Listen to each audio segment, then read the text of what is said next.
जय श्रीमन नारायण। जो टिप्पणी मैं देने जा रही हूँ वह रामानुज दास श्रीमन गट्टू वेणुगोपालन स्वामी द्वारा दी गई है। अध्याय 3 कर्म योग, श्लोक 23। यदि ह्यहं न वर्तेयं जातु कर्मणि अतन्द्रितः मम वर्त्मा अनुवर्तन्ते मनुष्याः पार्थ सर्वशः। ओम। गीताचार्य श्री कृष्ण परमात्मा अर्जुन सहित हम सबको कर्म योग सिखा रहे हैं। परमात्मा कह रहे हैं, अर्जुन, अगर मैं आलसी हो जाऊं और अपने निर्धारित कर्मों को सावधानी से ना करूं, तो क्या आप जानते हैं कि क्या होगा? यह पूरा विश्व मेरे मार्ग का अनुसरण करेगा और हर कोई वैसा ही करने का प्रयास करेगा जैसा मैंने किया है, और अपने दैनिक कर्तव्यों का पालन करना भी छोड़ देंगे। कर्मों को त्यागने से पूरी दुनिया के लिए एक भयानक नुकसान और खतरा पैदा होगा।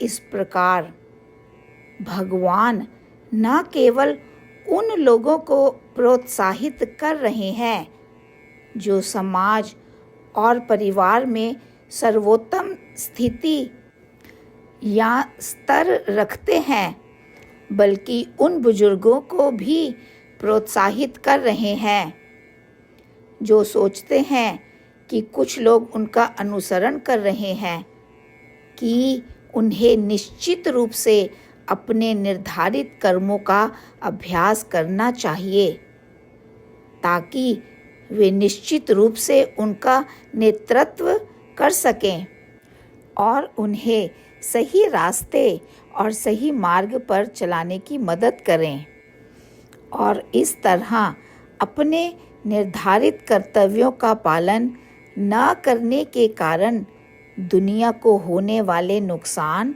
और खतरे को खत्म करते हैं। इस प्रकार भगवान हम सभी को अपने निष्काम कर्म का अभ्यास करने के लिए प्रोत्साहित कर रहे हैं, चाहे वो हमारे समाज के उच्च स्तर के लोग हैं, चाहे वो हमारे बुजुर्ग हैं।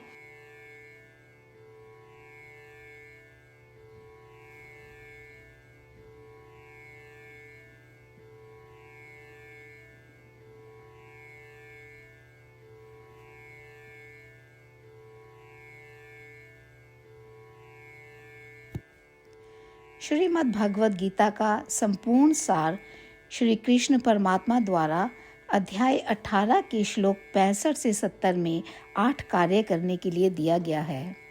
श्री कृष्ण कहते हैं, मैं उन लोगों से प्रेम करता हूँ जो इन 8 बातों का पालन करते हैं। मैं उन भक्तों की हर तरह से रक्षा करूँगा। श्री कृष्ण परमात्मा द्वारा बोली गई संपूर्ण भगवद गीता को सुनने के बाद अर्जुन कहते हैं, करिष्ये वचनम तवा, जिसका अर्थ है, श्री कृष्ण, मैं वैसा ही करूँगा जैसा कि आप कहते हैं। यही कारण है कि श्री कृष्ण ने अर्जुन को सभी प्रकार की सफलताएं और विजय प्रदान की है। आइए हम परमात्मा को अपना वचन दें कि हम इन 8 कार्यों का पालन करेंगे। परमात्मा को इस शब्द देने से बड़ी कोई पूजा, तप या यज्ञ नहीं है। मैं यह 8 व्रत कहूँगी जो हमें करने चाहिए। आप सब कृपया अपने मन और हृदय में इन पर विचार करें। इस तरह से हम श्री कृष्ण को अपना वचन देते हुए हम सभी श्री कृष्ण के प्रसन्न भरे मुख की कल्पना करें और इस आनंद को महसूस करें। जय श्रीमन नारायण। ये है हमारे 8 वादे। हमारा पहला वादा, हे श्रीमन नारायण, जैसा कि आपने निर्देश दिया है, मैं हमेशा आपका ध्यान करूंगी और आपके बारे में सोचूंगी। हमारा दूसरा वादा, हे श्रीमन नारायण, जैसा आपने सलाह दी है, हमेशा आपका भक्त रहूंगी। हमारा तीसरा वादा, हे श्रीमन नारायण, मैं आपकी सेवा के रूप में और आपकी संतुष्टि के लिए अपने सभी कार्य करूंगी। हमारा चौथा वादा, हे श्रीमन नारायण, जैसा कि आपने अनुसरण करने के लिए कहा है, मुझे पूर्ण विश्वास है कि मैं आपकी हूँ और मैं हमेशा हाथ जोड़ूंगी और आपको नमस्कार करूंगी और आपकी पूजा करूंगी। हमारा पांचवा वादा, हे श्रीमन नारायण, मुझे आपके शब्द याद आते हैं, माम एकम शरणम व्रजा 1866, कि आपने आत्मसमर्पण करने के लिए कहा था। हे श्रीमन नारायण, मैं केवल आपकी शरण में जाती हूँ। हमारा छठा वादा, हे श्रीमन नारायण, मुझे आपके शब्द माँ शुचः 1866 याद है कि आप हमें शोक ना करने का आश्वासन दे रहे हैं। मैं अब और शोक नहीं करूँगी। हमारा सातवां वादा, हे श्रीमन नारायण, आपने हमारे लिए श्रीमद् भागवत गीता प्रदान करके हम सभी पर कृपा की है और आशीर्वाद दिया है। मैं प्रतिदिन कम से कम 1 श्लोक पढ़ने या सुनने का वादा करती हूँ। हमारा 8वां वादा, हे श्रीमन नारायण, आपने गीता को पूरी मानवता तक पहुँचाया। मैं गीता में आपके दिव्य शब्दों को उन भक्तों तक पहुँचाने की कोशिश करूँगी जो गीता से अपरिचित हैं। हमने अभी अभी परमात्मा से अपने 8 वादे किए हैं। श्रीमन नारायण को हर दिन यह वचन देना कि हम वही करेंगे जो वे स्वयं कहते हैं, अपने आप में एक महान पूजा है। आइए हम अपने अडिग विश्वास के साथ उन्हें अपना वादा दें। हे श्रीमन नारायण, जैसा आप कहते हैं मैं वैसा ही करूँगी, जैसा आप चाहते हैं मैं वैसा व्यवहार करूँगी और केवल आपके लिए काम करूँगी। श्रीमन नारायण करिष्ये वचनम तवा, जिसका अर्थ है, श्रीमन नारायण, मैं आपके निर्देशों के अनुसार कार्य करूँगी।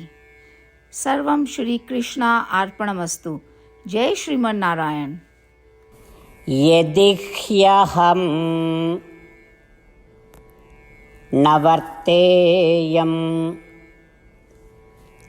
जातु कर्मणि अतन्द्रितः मम वर्त्मा अनुवर्तन्ते मनुष्याः पार्थ सर्वशः। ॐ यदि ह्यहं न वर्तेय जातु कर्मण्यतन्द्रितः मम वर्त्मानुवर्तन्ते मनुष्याः पार्थ सर्वशः। ॐ श्रीमन्नारायण करिष्ये वचनं तव। सर्वं श्रीकृष्णार्पणमस्तु। जय श्रीमन्नारायण।